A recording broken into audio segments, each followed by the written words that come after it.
I think that 10 seconds is up. Before I forget, Merry Christmas to everybody.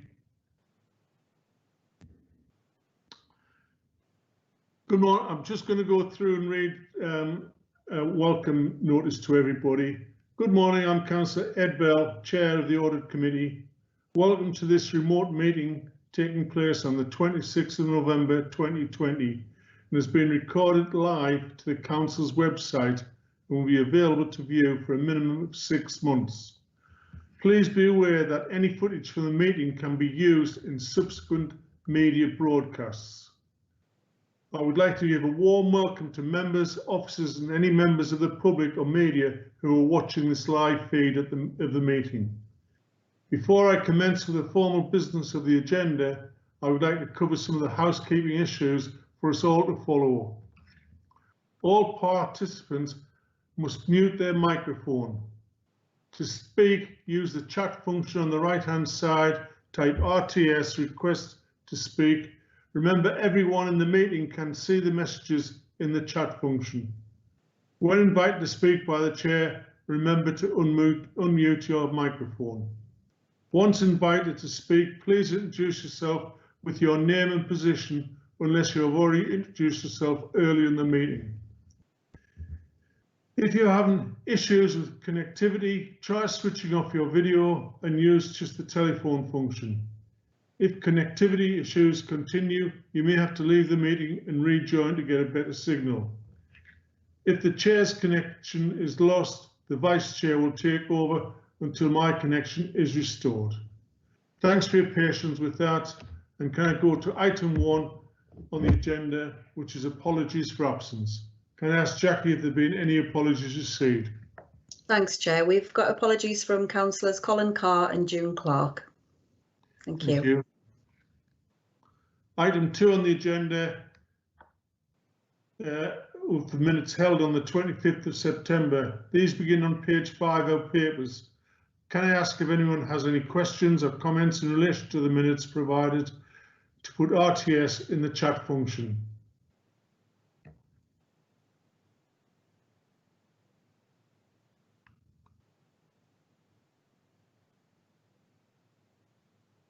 I've got no such comments. Can I ask for a mover and seconder of the minutes, please? On moving, Chair. Councillor Bill Collins. Is it? Can we have a seconder? Second them, Chair. Councillor Owen Temple from Concert. Thank you. Item 3 on the agenda, declarations of interest. Has any member got any declarations to make?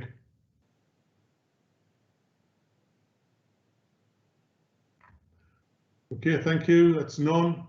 Can we go to item 4? And this is just an opportunity for the committee to meet Amy Harhoff, the Council's recently appointed Corporate Director of Regeneration, Economy and Growth. I would like to welcome Amy to the meeting and ask her to give members an overview of the main activities that her new role as Corporate Director for Regeneration, Economy and Growth covers.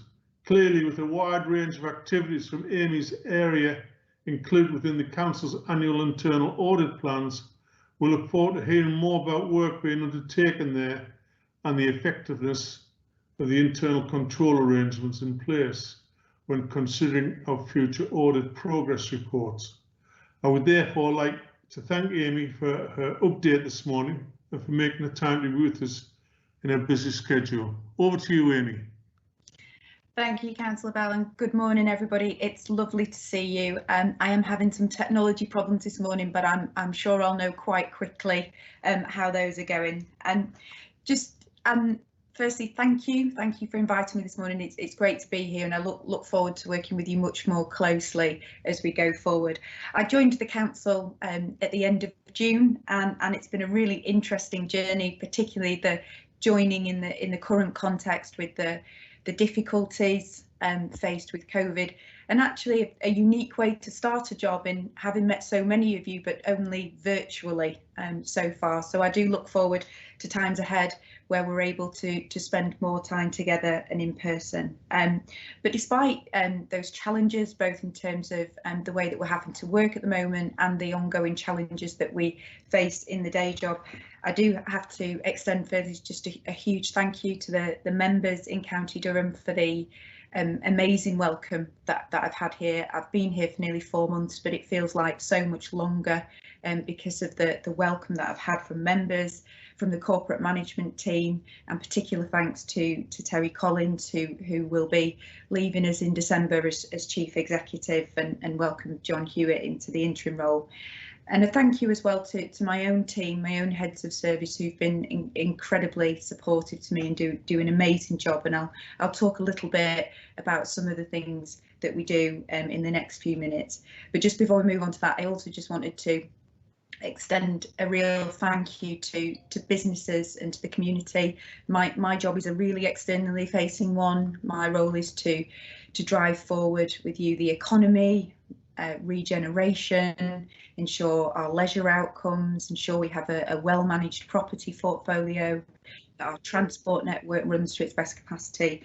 But all of those things are my responsibility and the council's responsibility, but that growth happens because of our fantastic businesses and our communities. And I just want to thank all those that I've worked with so far, because I've never worked in an area where there's just so much constructive energy and positivity, despite the huge challenges that we face at the moment.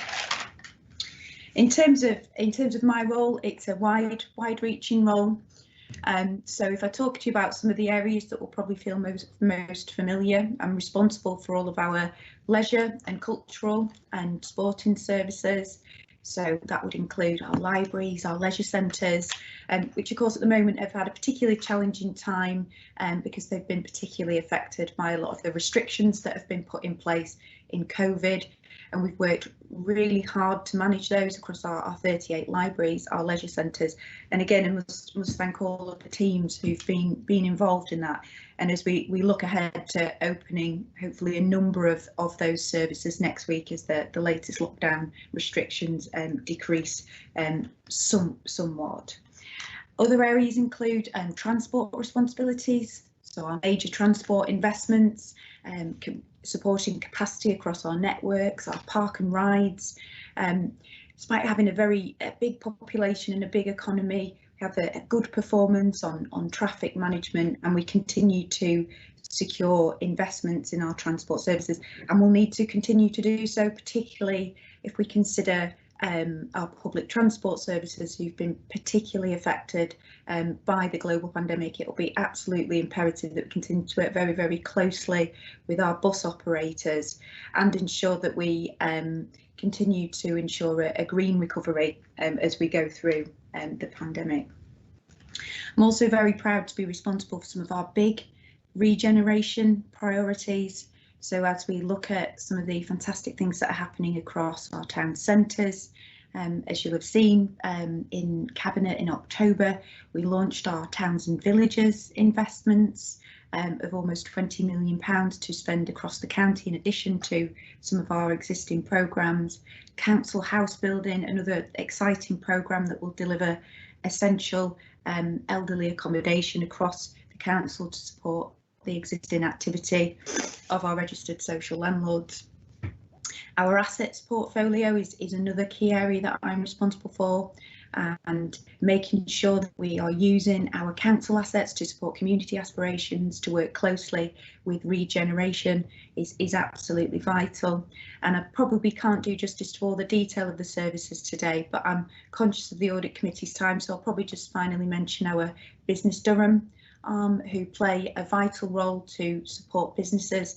It's a well-established part of the team, and I think that track record and that existing working was really critical to the pandemic, because it's meant that team were ready and able to work with colleagues across the council in corporate services and in finance to administer business grants, to support businesses who might be suffering the potential loss and redundancies, and continue to do a vital job across there, as well as developing services that are doing really well. So when we look at our assets like Net Park, a real asset for County Durham, some incredible specialisms in there that put us at the heart of the North East, and I'm incredibly proud to say that that's something that we've driven forward collectively as a council, and something that I'm very fortunate to be responsible for you.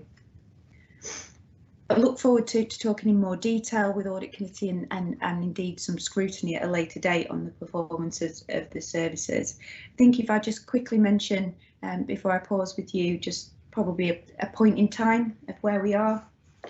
So we continue to progress a number of the priorities that were in place before the pandemic, but actually will become even more critical now as we face the economic challenges that are upon us as a result of the health crisis, and as we look at the potential of loss of jobs, of productivity. I think progressing our major projects that were already in the pipeline and known to the council, when we look at our Akeley Heads potential in Durham City, when we look at our major town centres programme, as we progress priorities such as the Towns Fund bid, which gives an opportunity of up to £50 million to be invested in the Bishop Auckland area. I've mentioned our towns and villages, our council house build, our investments in our asset programme, our significant transport investments.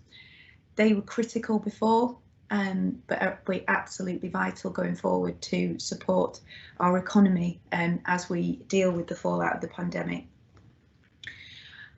However, we will need to do more, and I think as we have had relatively positive news this week in terms of the potential vaccine rollout next year, which is excellent, we can now start to look at what will be a significant recovery.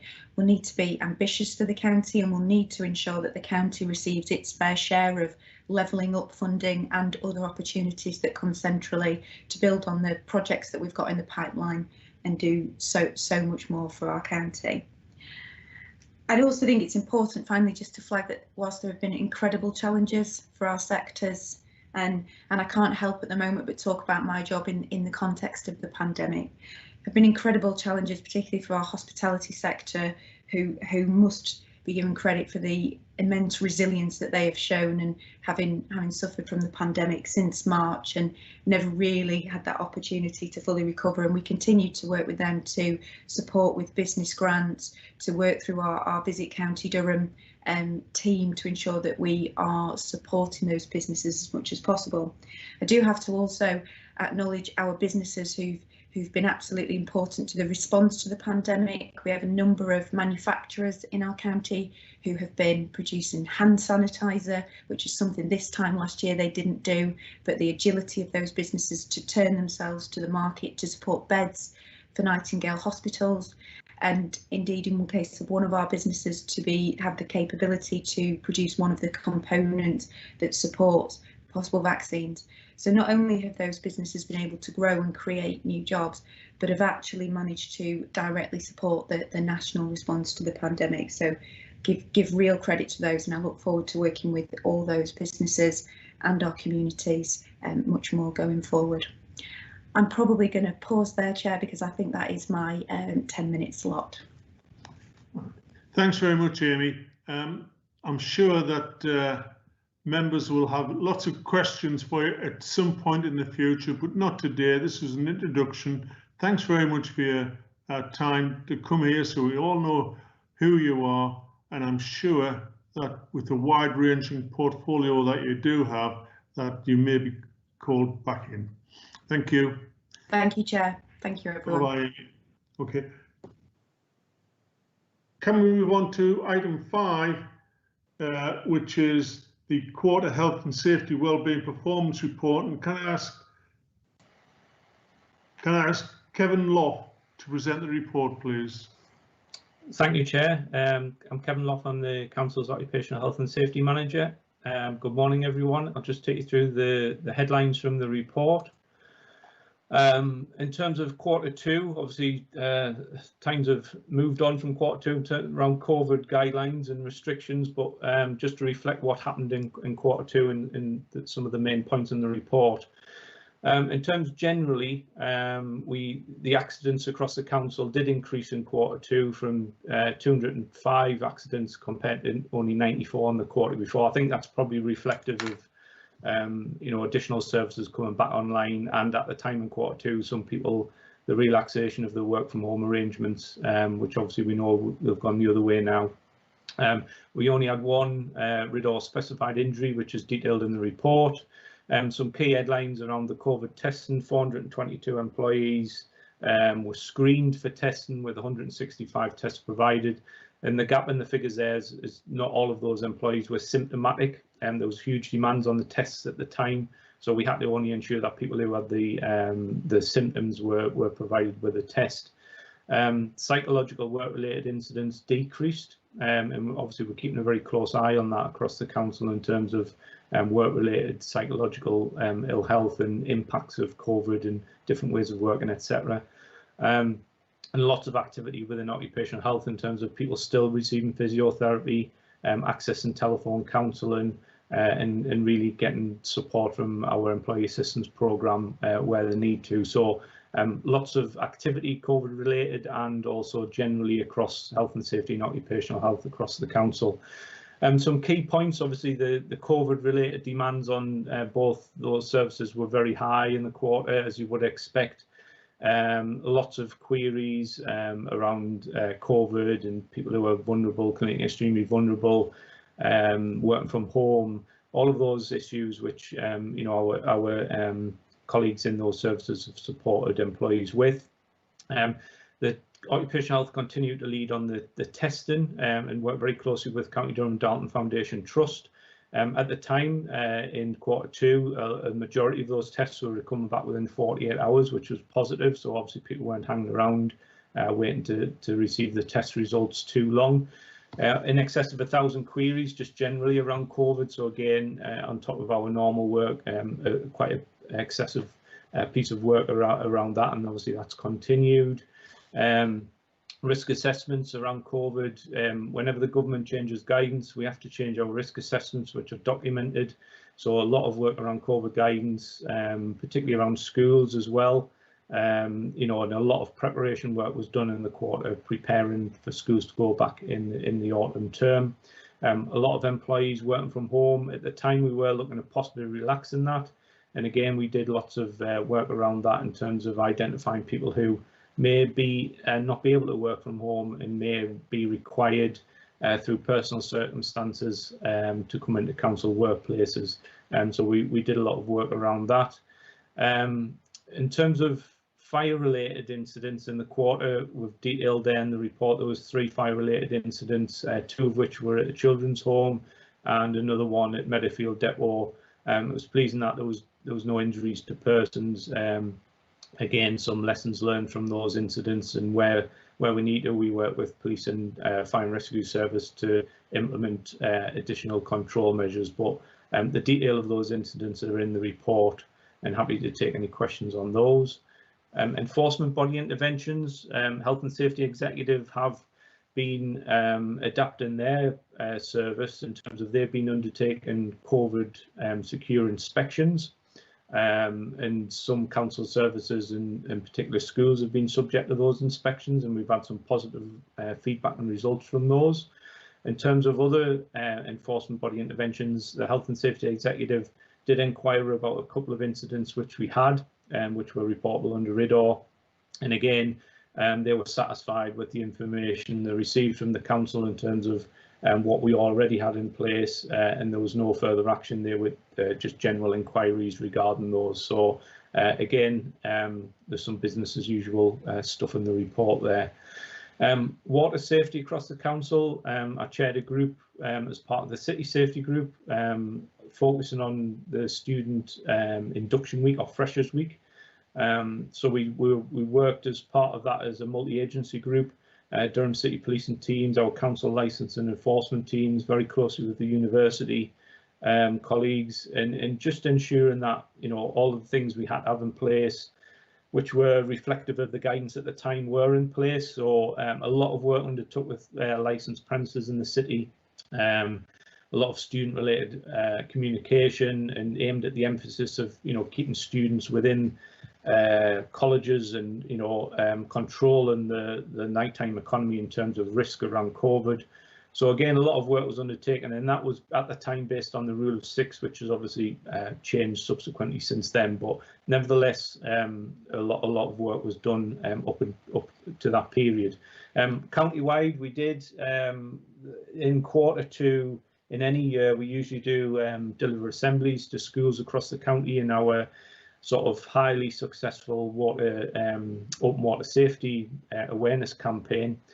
We weren't able to do that this year, unfortunately. However, what we did do was just alternative means of delivery, so using social media.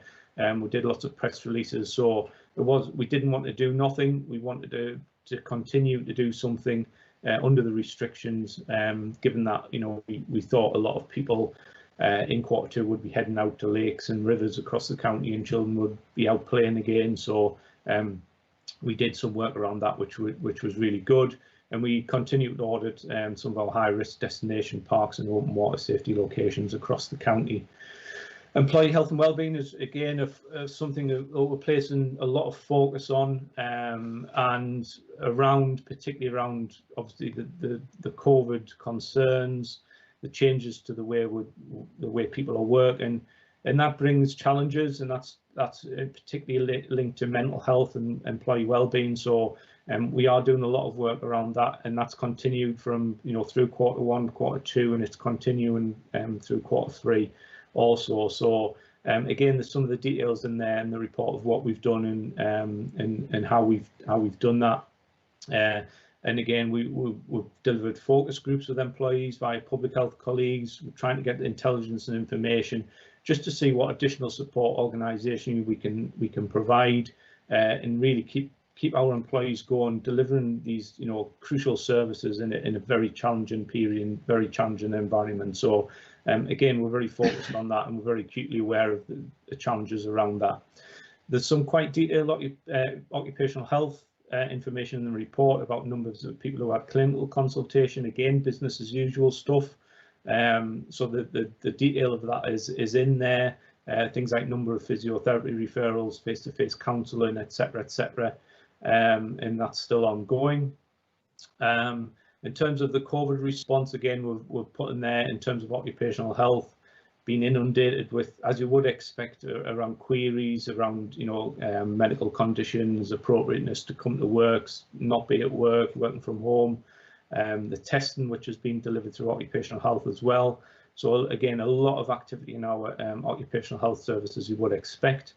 Other parts of the report, we've referenced the potentially vulnerable persons register, which we always do, just in terms of numbers on there, services who access it and use the system. We've got the risk-related tables at the end of the report, so health and safety strategic risks, but also the COVID-19 risk register as well, so there's reference to that. So I guess in summary for me, again, the impact of COVID is still, acutely felt across health and safety, occupational health, and right across the authority. Both services are continuing to provide timely and effective COVID-related advice and support as is expected and very much needed, on top of our other core statutory service delivery. The changes to the guidance is really challenging for us. It's really challenging for everyone else out there to keep up to date, to keep our risk assessments up to date, keep our control measures in line with the guidance, and we are still pushing ahead with that, and we're keeping on track, which is really good. Preparations for the schools return, again, huge challenges around that in Q2, but we think we were pretty successful in getting those schools in pupils integrated back in education and helping with control and those localised school-related risks. The employees testing scheme is again been pretty smooth. It's gone really well. Any employees who want a test get a test within 24 hours, and the results in the majority of cases return within 48. So I know our employees have been appreciative of the system we have in place there. So I think those are the headlines for me, Chair, and just happy to take any questions. Thank you, Kevin. I've got a question from John Shuttleworth, who would like to ask a question. John, over to you. Yeah, Councillor John Shuttleworth, Councillor for Weardale. Just if I can just ask, you've touched on people's mental well-being. Hypothetical question: if we have a member of staff or some member of staff who say, "Excuse me, I can't work from home because it's affecting my mental state," and if we subsequently say, "Well, I'm sorry, no, you can't," and something happens, who's going to accept responsibility? Hypothetical question. Yeah, I think even though it's a hypothetical question, we have been faced with those scenarios. So we've identified those individuals who there could be a number of reasons why people may not be able to work from home or really find that problematic. I'll not cover some of the reasons, but we have a myriad of reasons why we've got employees in those situations. So what we do is we on those individual cases with occupational health and safety in HR, we will work with the individual and their line manager to determine, and it's that offset of risk, you know, is the risk of coming in, possibly using public transport, coming into a workplace, is the risk of transmission of COVID greater than the potential of the issues that they have in their home life and the home situation. So we've got a number of employees where those decisions are reached with the employee to say, actually, we think you are safer from a physical or mental health point of view to work in the workplace and have those additional controls there rather than being at home, and the sort of scenario you described there, rather than something going wrong at home and we've kind of made the wrong decision. So there is a balance, and it is looking at the level of risk of one scenario against the other. But we're actively working through those cases, and we have done and will continue to do so as and when they come up and as and when they're sort of identified. So hopefully that answers your question. Well, it partly answers it, but I'm saying, you know, there will be people out there who are at home looking at four walls. It's dark when they start, it's dark when they finish. And to be honest, they might want to just say, right, I'm going to jump in the river. If they've said, can we come back to work, and we say, no, you can't come back to work, who will accept responsibility if something happens? We don't say no. I mean, in those situations, we don't flatly say no. Sorry to interrupt. I'm just making sure that the chair's back with us. I'm back now. Thank you. Sorry, okay. John. Sorry. Yeah, sorry. So we don't say no.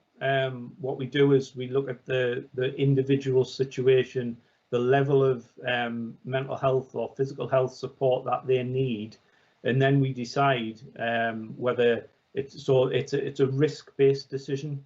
So there isn't a straightforward yes or no answer because every individual is different.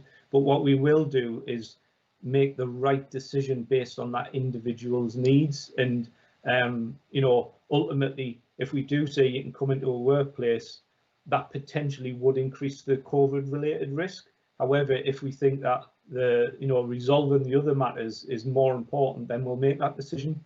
But we're constantly, doing managers' comms and putting comms out there to say if anybody is struggling in any way, shape, or form, from whatever level of support that they need, please shout up with the line manager. Then we can get health and safety, occupational health involved, and wrap that support around them to support them to get them into a position, whether it's a home or a workplace, or it could be a mixture of the two, to get them into the right position to help them work safely from a physical and mental health perspective. So in terms of numbers, what numbers are we talking about? Are we talking significant numbers, are we? Because I mean, our staff's health and well-being is the most important thing going. Absolutely. We have around 30 employees who were identified, but that isn't a static number, because what we found was in the initial stages of lockdown earlier in the year, we didn't have very many. That went up a bit, and then it tailored off as in Q2. The restrictions looked as though they were loosening off, so those numbers decreased. But then as we're going into obviously we're in this lockdown and potentially going into the winter period, there's a few more employees put their hand up and said, I'm struggling a bit. So those numbers are really fluid. But what we do is we're really encouraging people to shout up so we can have those conversations and identify exactly what we can do to support them. And basically we're doing everything we can to support them. But everyone is on a different scale, different level of support need. And yeah, in answer, those numbers are really fluid and changing all the time. Have you got reassurance from that, John? Yeah, thanks very much. Thank you. Thank you. Can I move on to Councillor Bill Kellett?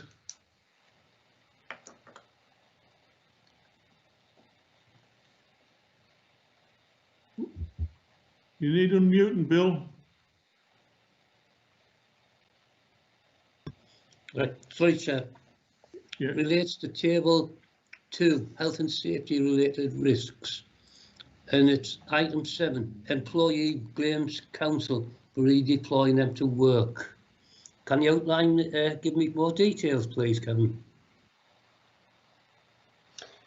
Yeah, so obviously that is the risk around that is where we, from a service pressure or from a business continuity perspective, if the risk that's created there is if we have to redeploy people into other work areas that's not their substantive role or the substantive post, then if we're saying, well, you need to go into another area where there's possibly more interaction with other individuals, there could be a case where they say, well, because you've redeployed me there, the actual risk of contracting coronavirus is much higher than that it was in my substantive post, which could have been working from home or could have been a workplace where there's very few people and very controlled.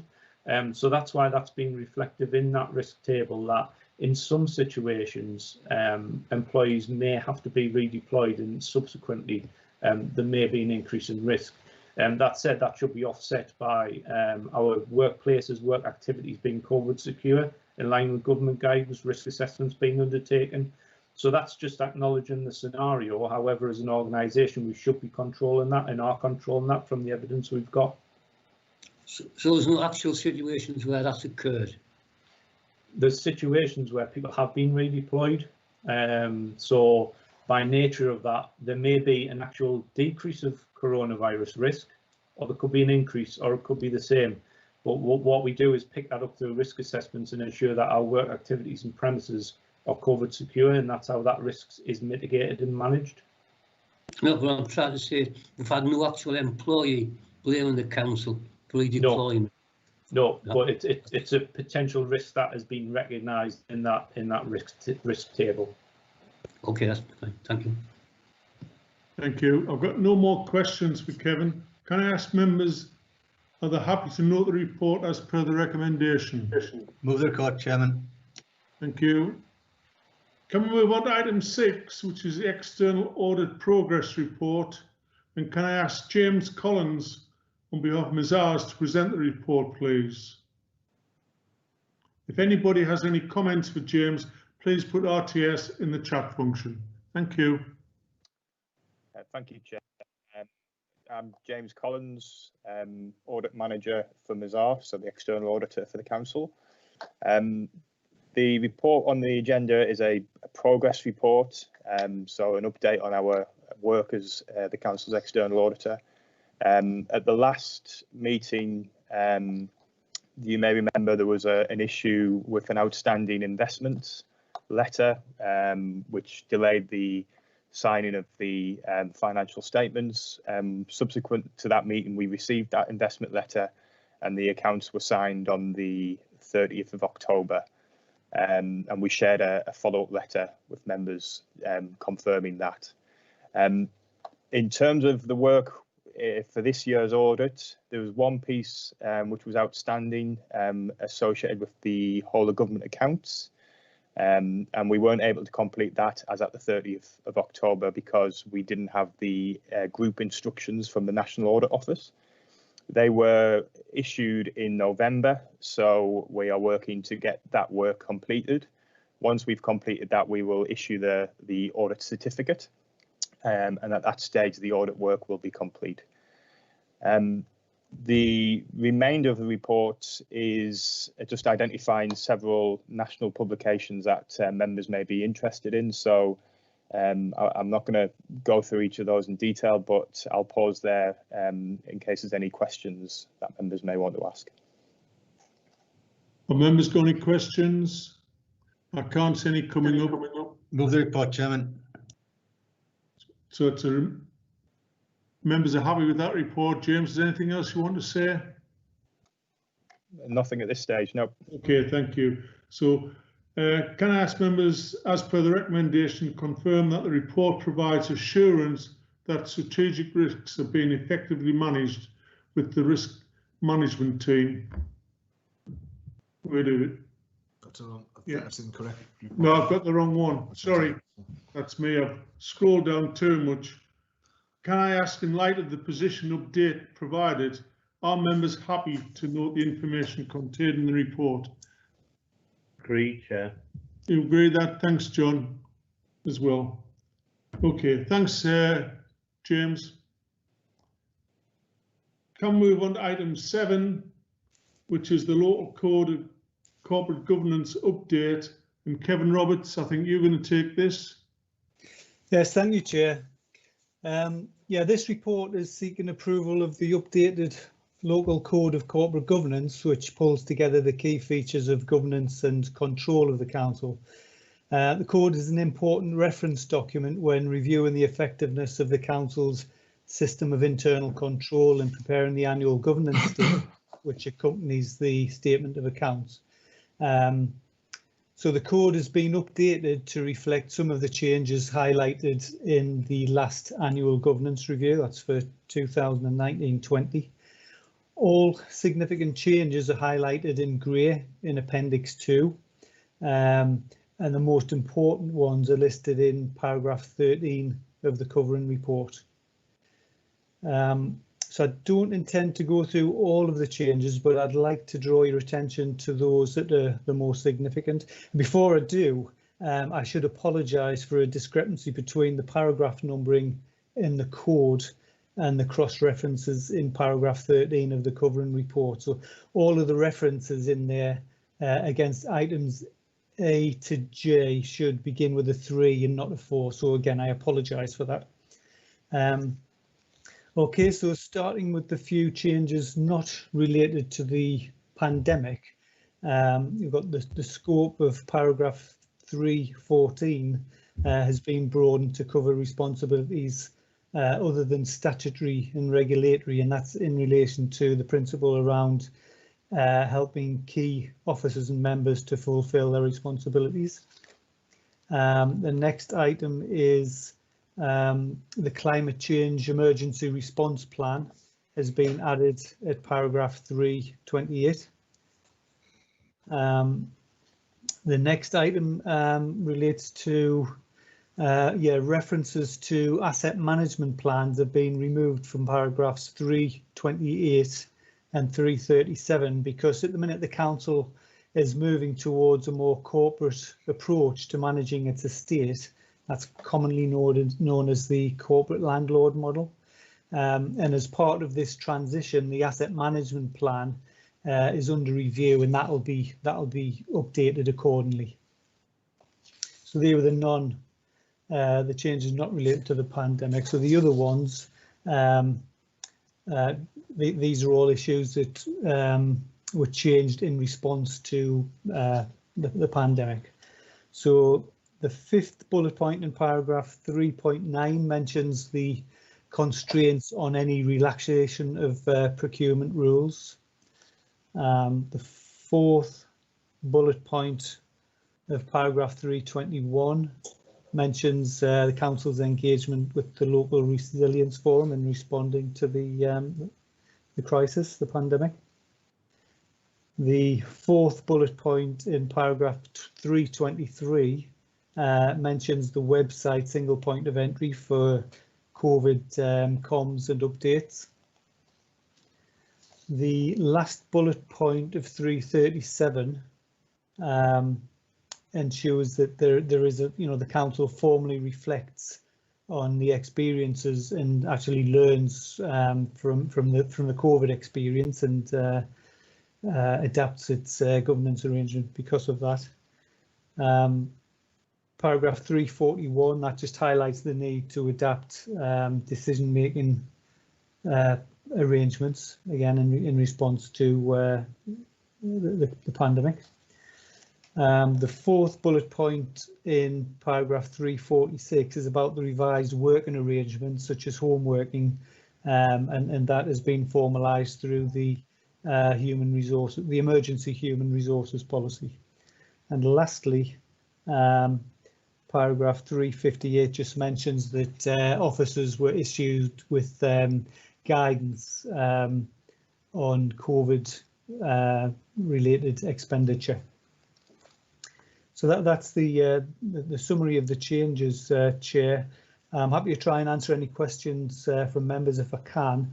Otherwise, the Audit Committee is requested to approve the updated Local Code of Corporate Governance. Thank you. Yeah, thank you, Kevin. I've got nobody wishing to speak on this, so are members happy, as per the recommendation in the report, to approve the updated Local Code of Corporate Governance? Move the report, Chairman. Thank you. Thanks, Kevin. Can I move on to item 8, which is the Strategic Risk Management Progress Report? And can I ask Dave Marshall to present the report, please? Thank you, Chair. This is the periodic report which comes to committee every 3 times a year, really an update on the strategic risk across the council.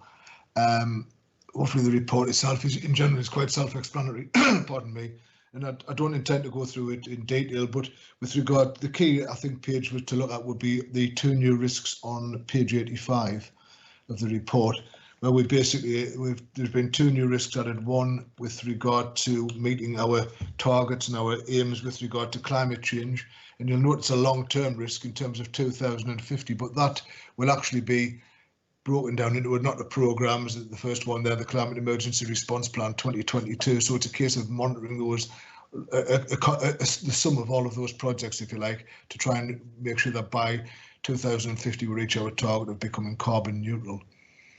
The other new risk is around community protection inspections, and it's really a double whammy, if you like. There was going to be problems, I think, if we had a no-deal Brexit. The COVID-19 has really just exacerbated that greatly as well. So that may have an impact on public health and some concerns there in terms of resourcing and whether we're able to achieve all of the requirements that we have there. In terms of generally, there's an update as well within the report outlining obviously the key risks that's facing the whole of the community at the moment, which is around COVID, and we're outlining the sort of measures that we're taking there to address the risk. There is as I mentioned at the previous Audit Committee, there's a governance structure there, if you like, and one of those things is a risk group within there where we monitor risks which are managed by all of the various services and strands across the council. That's picked up and that's reported fortnightly to CMT, so there's a very high level scrutiny and assurance on a continual basis around those risks. And the other area, obviously, which is very topical and will be coming, is around the potential of a no-deal Brexit and the potential impact and concerns for the longer-term economic situation for the council with regard to that. I don't intend to go through any more issues in detail, but I'm quite happy to take any questions from members on that report. Thank you, Dave. I've got a couple of people who want to speak. First one was John Robinson. Can I ask John if he wants to table his question? Yeah, thank you, Chairman. Mine's in regards to page 83, the Local Resilience Forum. The Local Resilience Forum is, whenever you listen to the news, it's had a major influence and a major role during the pandemic. Certainly the government have put a lot of store through this particular group. I am aware that it's a multi-agency group, but who is the body that actually monitors the role and what it's done and the effectiveness of the Local Resilience Forum? Will the Audit Committee be receiving reports on the role and work of the Resilience Forum, or will that be going to scrutiny? And God willing, when we have this vaccine and it's all over, will we be getting a report to audit on the effectiveness and what the Local Resilience Forum feel needs changing, so that if we have any future situations that things have been put in place to ensure that we improve the work. Thank you, Mr. Chairman. Thank you. Yeah, the local resilience. I don't know whether it may be more opportune actually, because Kevin is on here, Kevin Edworthy. Kevin, did you want to say something about the Local Resilience Forum, because you've got an integral role in that? Yes, thank you, Councillor Robinson. In terms of governance, Local Resilience Forum is overseen by Ministry for Housing, Communities and Local Governance. It reports through to a division there which is referred to as Resilience and Emergencies Division. Each of the individual organisations have their own scrutiny arrangements. So in relation to the council, obviously we're responsible to you and our various scrutiny committees and so on. It also has a link through to the Safer Durham Partnership under the County Durham Partnership arrangements. So what I think you're telling me, Kevin, is it goes through scrutiny, because this body has had a major influence over the approach to COVID in the county, and clearly will be making recommendations for the future. So what I'm picking up for is I should raise it at the Scrutiny Management Board. Yeah, that would be appropriate, and particularly in relation to Safer Durham Partnership. Thank you very much. Thank you, Chairman. Thank you, John. Can I move on to Councillor Owen Temple? Thank you, Chair. My question also, it appears, relates to the Local Resilience Forum, but on a different page, page 80. This is the section on a no-deal Brexit, and it's just to inquire. Paragraph 17 asks, or says, that if progress hasn't been made by the end of this month, and I'm not sure which month that is because the previous paragraph has October in it. So the simple question is, has this group been stood up again or not? I think, again, Kevin, would you like to answer that one? It's again an area with the Local Resilience Forum that you've covered. Yes, certainly. Thank you, Councillor Temple. The Local Resilience Forum is already stood up in relation to COVID. It's been meeting all the way through since beginning of February on that. What it is doing is it's treating the prospect of no trade agreement and disruption around that as a concurrent risk. So it sounds a little bit jargony, but what has happened is we have reviewed the additional impact that failure to agree a trade agreement would have on things like the flow of trade, employment, the availability of supplies and equipment and so on. Looked at the additional impact of that on top of COVID, and would be ready to respond if needs be. In terms of specific discussions and looking at it as a live, imminent, concurrent risk, we haven't been asked to do anything further at all by government at this stage. In relation to your points around the dates, Councillor Temple, have to apologise for that. That's just when the report was drafted. So when it was drafted and went through, it was at the middle of last month. I mean, the latest position is, as you will have seen in the news yourself, that negotiations are still ongoing between the two parties. Over the weekend, there was slightly more positive mood music in terms of progress on one of the sticking points, which was state aid. that's where we are. If they do come to a technical agreement around a draft trade agreement, then there would need to be ratification through our Parliament in the UK, and then also potentially through the EU and the European Parliaments as well. So it is progressing, but it is in the sort of like traditional sort of like fashion of international negotiations, going to the sort of like wire in a sense. Thank you, but that doesn't quite answer my question, if you don't mind, which was specifically, have the respective Brexit task and finish group arrangements been stood up, or haven't they? Yeah, it's pretty clear they either have or they haven't. So what's the answer? The answer is, as I said before, the LRF are treating this as a concurrent risk alongside the arrangements that they've got for COVID. Sounds very much like a no to me, Chair, but I'll probably have to interpret that for myself, because if it's being treated as a general thing, then it presumably isn't the specific Brexit task and finish group. That's the point, isn't it? So it would sound as though it is being taken seriously, but those groups haven't been stood up. Is that a reasonable interpretation? Well, I think initially you asked me specifically about the local resilience forum, so I've explained that position. If you are asking about the council's arrangements, then yes, we have stood up our own internal planning arrangements. Thank you. Thank you. Can I move on to Councillor John Shuttleworth? Yeah, just quickly, Chairman. On page 92, we refer to the possible landslip on the A6890, and if the road was closed, instead of having it as a risk, why don't we just go and fix it?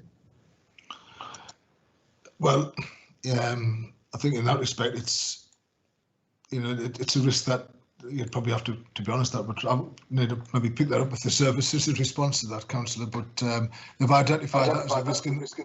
I mean, I've passed there in the earlier in the year, and there was a load of our guys there. And then the next time I passed there was nobody there. So I mean, something's been done, but why hasn't it just been fixed? Because if that road was closed, that is a risk to everybody coming from that direction. Well, yes, and I think it is a planned approach to address the risk. I mean, in terms of the service, I would ask them a direct question around that, but in terms of what detailed information they've got in terms of how they're going to actually address it. But it's a risk that they've identified, and they've got their own planned response, if you like, or the reaction to address that. So are they going to do it, or are they not going to do it? Well, it is going to be addressed. But I think, John, we can't have Dave trying to interfere with what the perhaps high risk. But if it's a risk, it's a risk today. But if something's done tomorrow, it isn't a risk. That's where I'm coming from, you know. Yes. Well, yeah, but I think it's like all risks. To be fair, all long-term risks. There's issues around funding. There's issues around your planning of how you can address a risk, how you can fit it in with other things. Will it cause a greater issue if you address a risk in the short term as opposed to the longer term? So all of those factors will have been taken into account. The actual detail of the actual plan, I don't have at hand of what they've got. But if you need that, I could get that response, or again get one of the heads of the appropriate head of service to just contact you direct, or go via the chair through Councillor Bell, the chair. No, that's fine. You can come through the head of service. Thanks. Thank you, John. Thanks for your question. Can I move on to Clive Robinson? You've got a query, Clive? Yeah. Thanks, Chair. David, just a question about the key risks on slides or pages 87 through 89. I mean, they're almost exclusively saying these risks are long term. So effectively, we're accepting them at the levels at which they are. But my particular concerns is on items 5 and 6, the failure to protect children and adults from harm where service failure is a factor. I mean, we saw earlier in the health and safety report that these risks were called out and they were being badged as being the action was to treat them. I don't see that the proposed actions here are particularly, I don't get a lot of assurance from them, to be fair. And my concern is that I don't think that these are things that we should be accepting at the levels at which they are. So I just wanted to get some background on activity that may be led by the service owners to bring them back within an appetite that the council can support. Well, again, Clive, it may be better if I was to get an update formally from the appropriate directors on those, rather than just trying to, provide some of the information that I'm aware of myself. Yeah, I appreciate that, David. I think it's just, it's one area where I particularly feel uncomfortable that we're effectively accepting the What I would say is that if you recall, these two risks were always kept on the key risk register, even when the likelihood was classed as unlikely, and they were below what we would class as the corporate risk appetite. They were always there because members always felt they wanted, and in fact CMT, not just the Audit Committee, CMT also constantly wanted awareness to make sure that they were at a lower level.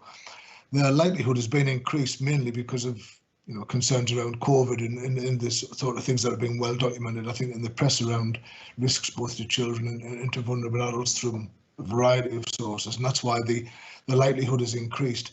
And they're taking extra measures and extra mitigation to try and deal with that during the current COVID crisis, and potentially, I suppose, the fallout from that, even when the pandemic itself is over. But again, I can raise that question, I think, with the directors and get a response through to Councillor Bell. I think through the chair, that would be the appropriate way of doing it. That would be ideal.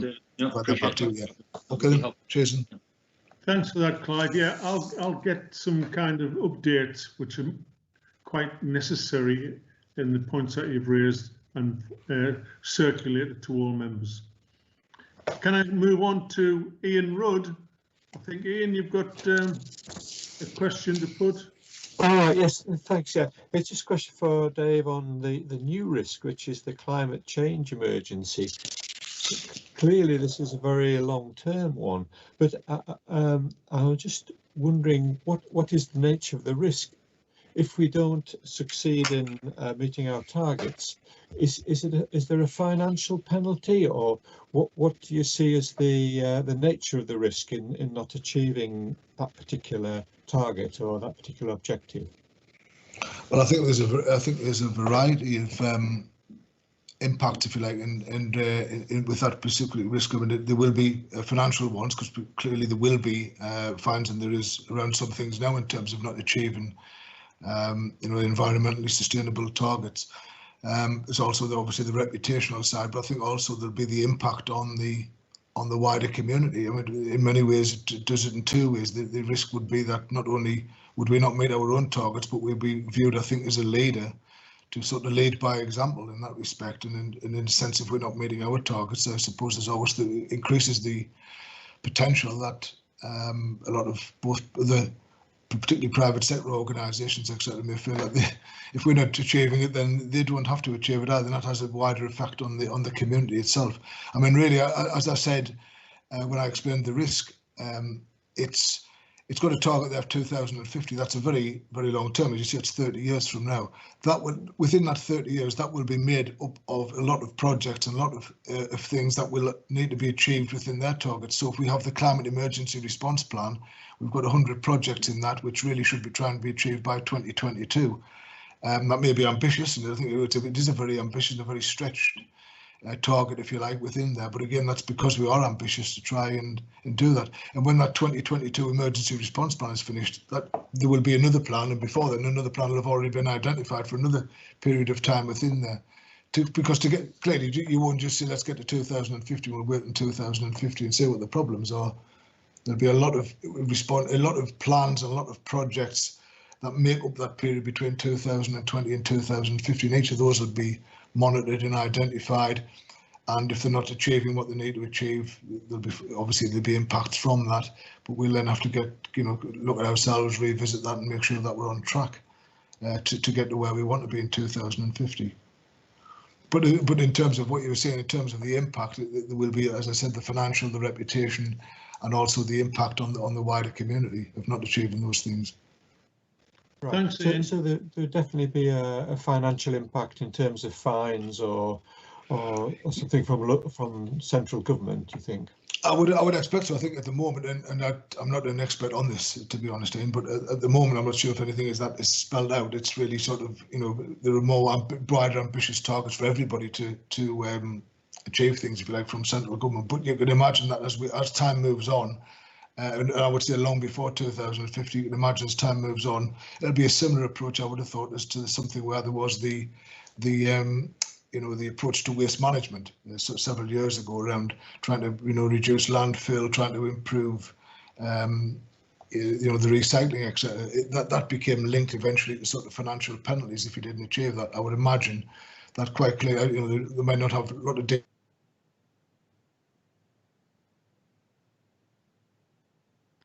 Dave, you've frozen.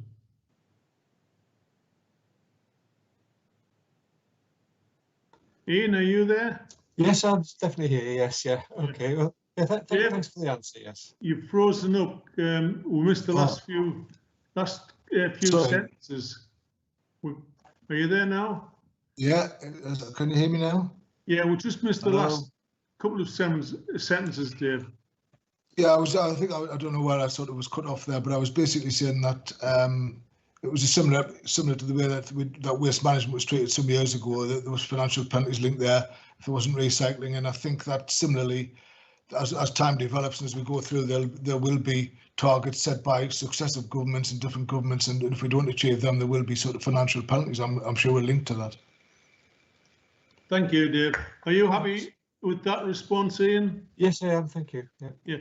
I think what we need to be, Ian, is there in 2050 to make sure these financial penalties have been implemented and we do receive and say we implemented. That's 2050. It's only 30 years away, so yeah, well, that's right. It'll pass quickly, I'm sure. Okay, right. I've got no more questions for you, David, but thanks very much. Have any members happy with the recommendation to confirm the report, subject to those queries being made? Move the report, Chairman. Thank you, John. Okay, can we move on to item 9, which is protecting the public purse? And I think Steve Graham is going to present this report. And if anybody's got any questions or comments for Stephen, please put RTS in the chat function. Can I say how much I welcome this report outlining the work of the team and everyone involved, and particularly with regards to raising fraud awareness, to the range of partnership working initiatives being progressed in relation to the COVID-19 stimulus packages made available at a time when significant pressure was placed on local authorities by government and local businesses to make these payments swiftly, and where the team played an important role in supporting the council in verifying that monies were paid out to genuine people and businesses, whilst taking steps to ensure fraud and error was prevented, and with any fraudulent claims that be identified being vigorously pursued. I therefore ask members to listen to Stephen and ask questions if need be. Thank you. Over to you, Stephen. Okay, thanks, Chair. Good morning, everyone. I'm Stephen Graham, the Council's Fraud Manager. As Councillor Bell said, this report presents the 2021 Protecting the Public Purse Update Activity Report as of the 30th of September. The report provides an update on the counter-fraud activity and the work of the corporate fraud team. Some of the key areas from the report, just to highlight, and Councillor Bell's already mentioned the partnerships there, but we've continued with the Durham partnerships, the multi-agency approach to tackle fraud with the police force, neighbouring authorities, our registered social landlords, as well as internal partnerships. The commercial work over the first half of the year continued to grow, albeit we are starting to see an impact at this present time from COVID-19 with some of them partnerships, and I've currently got a review underway at the moment to review the possible partnerships as well. Under the fraud awareness theme, we have seen a change in fraud risks, of course, with COVID-19 emerging, albeit some of these are actually known scams and frauds that we've dealt with over the years, and frauds have simply moved into the COVID grant and other government stimulus packages. Scams and alerts have been communicated to key service areas, to management, to our partners, other local authorities, and of course we've to the general public, to with our trade and standards colleagues, to advise them via our social media and websites and press releases and internal comms. The report gives an update on the COVID-19 frauds and the work that's being carried out. I'd like to mention here the Revenues and Benefits Service, and that they've done a fantastic job administering some of them stimulus packages and getting the financial support to residents and local businesses under significant pressure and constant frequent changes in guidance and having to react to the guidance like immediately. But unfortunately, the pandemic has provided an opportunity for fraudsters to exploit these unprecedented times, and serious and organised criminals are exploiting, as well as we've seen a little rise in opportunist fraud as well.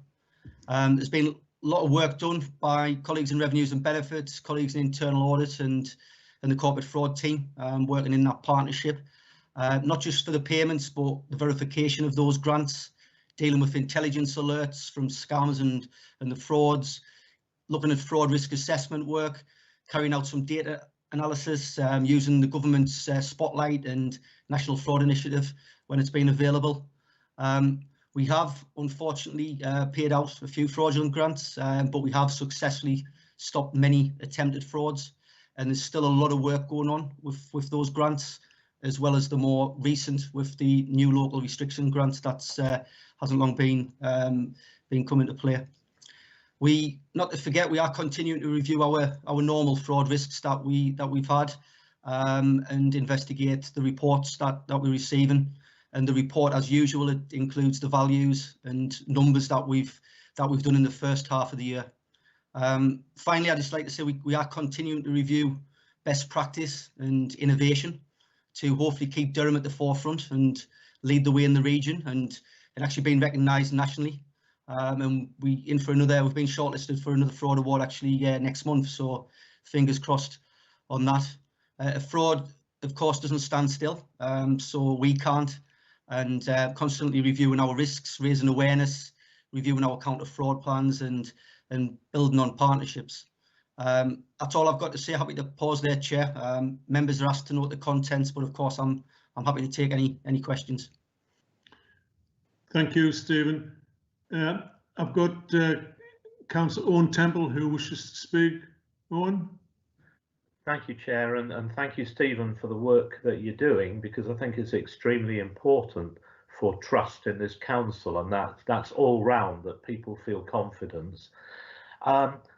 There's just an enormous amount of work here, more than usual, and I found it slightly disturbing that the table of cases of internal fraud 25 has kind of gone into free fall down to just 4 on that, because presumably your focus has had to move to very big new areas of fraud related to COVID, as well as traditional areas of fraud. I mean, every time I'm horrified by the amount of right to buy fraud that is listed at the bottom of this report, I think on the final page. So that the question is really, do you feel, two really, do you feel that your department needs more resource? And secondly, how practical would it be to increase resource by redeployment on some temporary basis to cope with what we hope is a relatively temporary COVID issue? So 2 things there. Are you sufficiently resourced, and is it possible to kind of flexibly increase resource or not? Thanks, Councillor Temple. I think any officer would say that they would always welcome resource and more resource, and we never have enough. We have got quite a large team compared to some local authorities, especially in the region.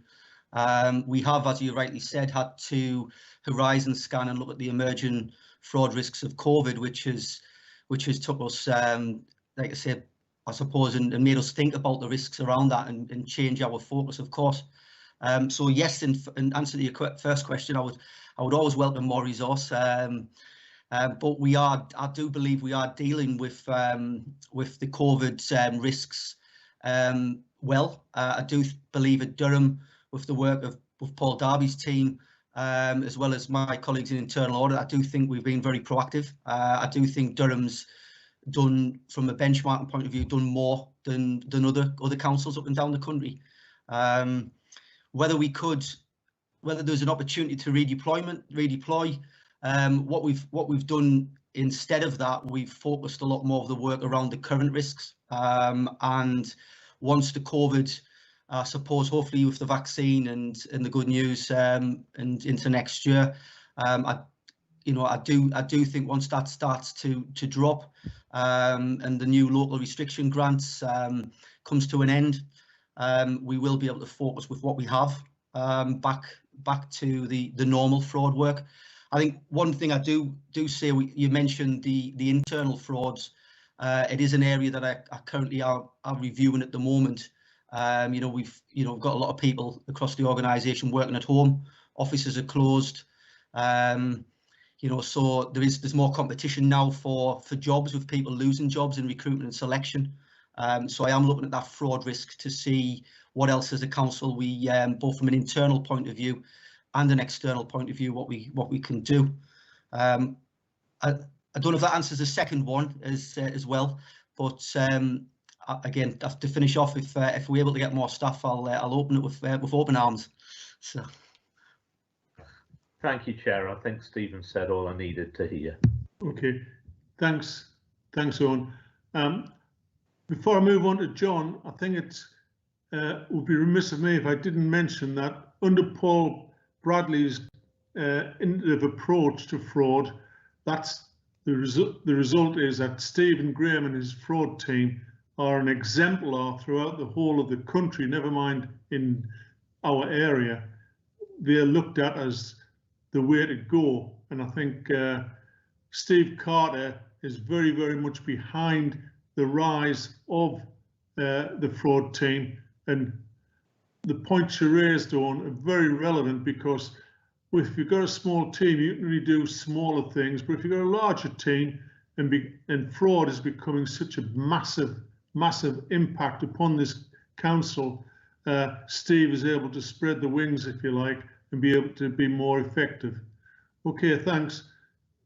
Can I move on to Councillor John Shuttleworth, please? Yeah, thank you, Chairman. Just really a pat on the back for the revenues and benefits stuff, because when the pandemic we had the first lockdown and the grants came out, I mean, I had people in the hospitality industry who I was guiding them down the road what to do, and I mean, some of them applied and they were paid some the first that particular day or the day after, and really just a pat on the back for the staff involved. Thanks. Yeah. I think that goes without saying. Thanks, John, for that. Okay, thanks, Stephen. Have any members happy to note the report as per the recommendation? Move the report, Chairman. Thank you. Thanks, Stephen. Might see you later. Item 10 is the Internal Audit Progress Report, quarter end of the 30th of September. And I think Paul Monaghan, you taking this. Is that right, Paul? Yes, Chair, thanks. Yep, so I'm Paul Monaghan, Audit Manager for Durham County Council. This is the quarter 2 progress report for 2020-21. Table in paragraph 8 shows the progress made against the 6-month plan, with the detail of this in Appendix 2.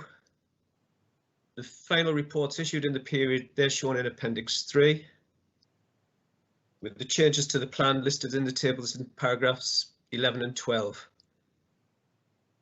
The table in paragraph 14, that shows the survey response rate, which was 82%, and those surveys had an average score of 4.6 out of 5.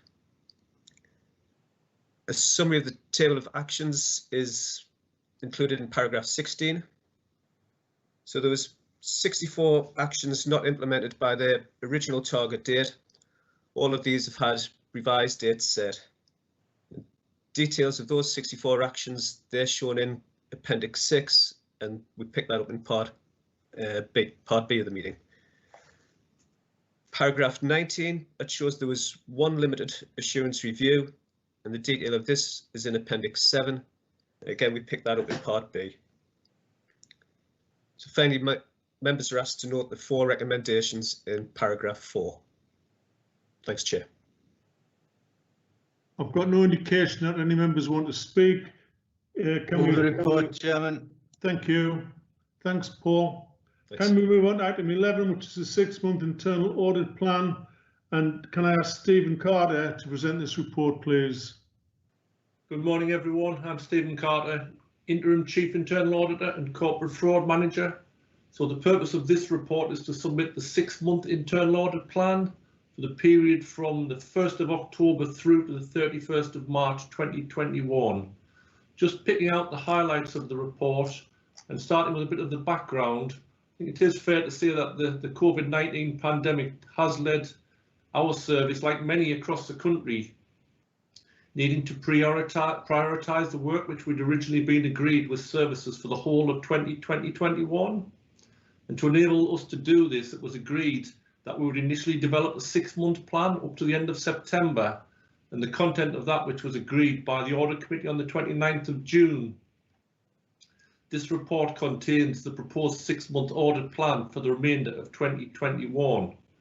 So just in terms of the plan itself, it's attached to the Appendix 2, and that paragraph 6 to 8 detail the provision for the range and types of the work that's undertaken, together with a consideration of the operational risk requirements and their evaluation. The report then identifies from paragraphs 9 through to 14 how we develop and then progress each review to be undertaken, along with the arrangements in place to maintain flexibility, and that's particularly during these times of change, and where there are arrangements to amend and report on any changes to our approved plans. Paragraph 15 of the report and its associated table provides details of our suggested allocation of the estimated 1,277 productive audit days available to deliver the plan up to the 31st of March. And this information being broken down between days required to complete and close audits relating to the first 6 months of 2021.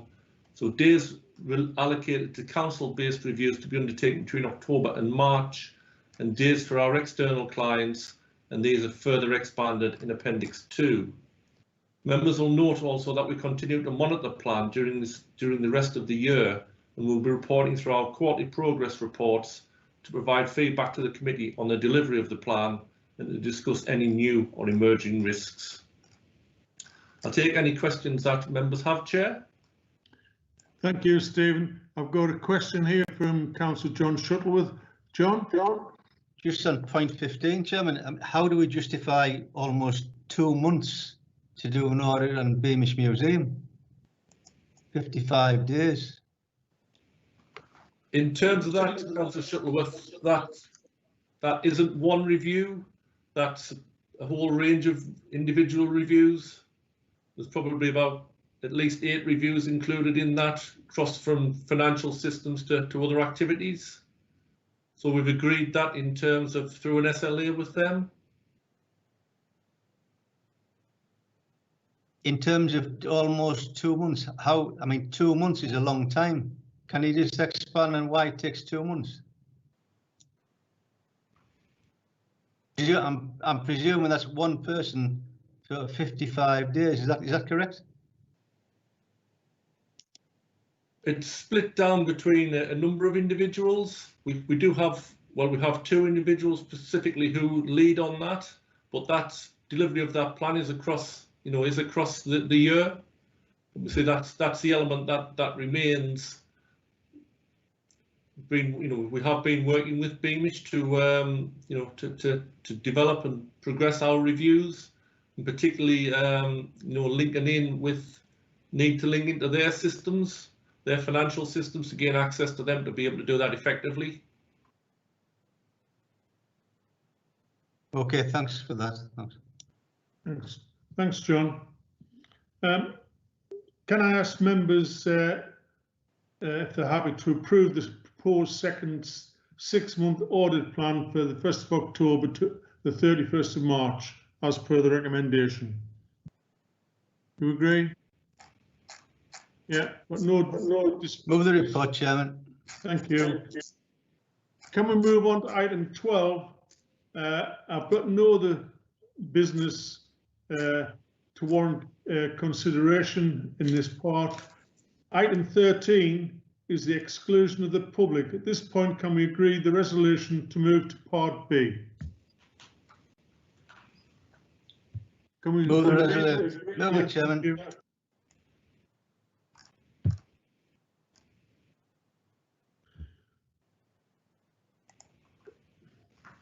We just have to wait now until the IT comes back and tells me that we're now in a private footing. Thank you.